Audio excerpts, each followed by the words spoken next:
Gold loan देते वेळी ते गोल्ड चेक करून घेतात आपल्याकडून आणि त्याचं व्हॅल्युएशन करतो. एक ऑथराइज्ड असा सोनार असतो आणि तो सोनार येऊन त्याची पावती वगैरे देऊन सोनं किती कॅरेटचं आहे हे आपल्याला आणि त्या बँकेला किंवा इन्स्टिट्यूटला सांगतो आणि आपण सोनं त्या बँकेकडे इन्स्टिट्यूटकडे ठेवतो आणि त्या व्हॅल्युएशन प्रमाणे जे बँकेचे रूल्स आहेत 70% 80% त्या प्रमाणात आपल्याला लोन भेटत असतं.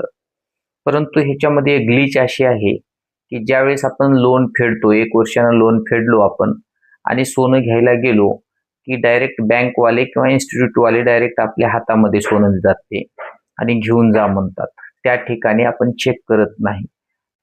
ज्या पद्धतीनं तुम्ही सोनं चेक करून बँक तुमच्याकडून घेतं त्याप्रमाणेच त्यांच्याकडून घेताना तुमचं सोनं परत घेताना तसंच चेक करून घ्या.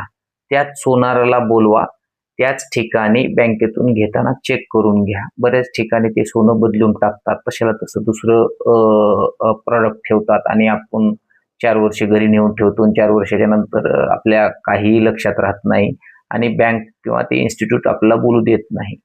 त्यामुळं त्या सोनाराची आम्ही फीस देतो आणि आम्हाला इथंच या ठिकाणी चेक करून घ्यायचे. तुम्ही कसं चेक करून घेता त्या पद्धतीनं आम्हाला पण चेक करून घेऊ द्या असं सर्वांनी म्हणायचंय. आणि मी बँकेला आणि इन्स्टिट्यूटला या व्हिडिओच्या माध्यमातून आवाहन करतो की तुम्ही रिव्हर्स इंजिनिअरिंग पण करा.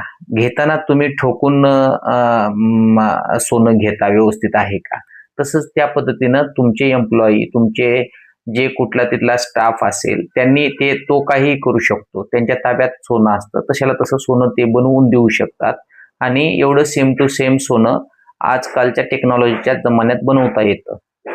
त्यामुळे सर्वांनी लक्षात ठेवा की जसं ते घेतात तसंच आपलं सोनं आपण घ्यायचं, कारण आपण व्याज देतोय, आपण सर्व गोष्टी देतोय त्यांना.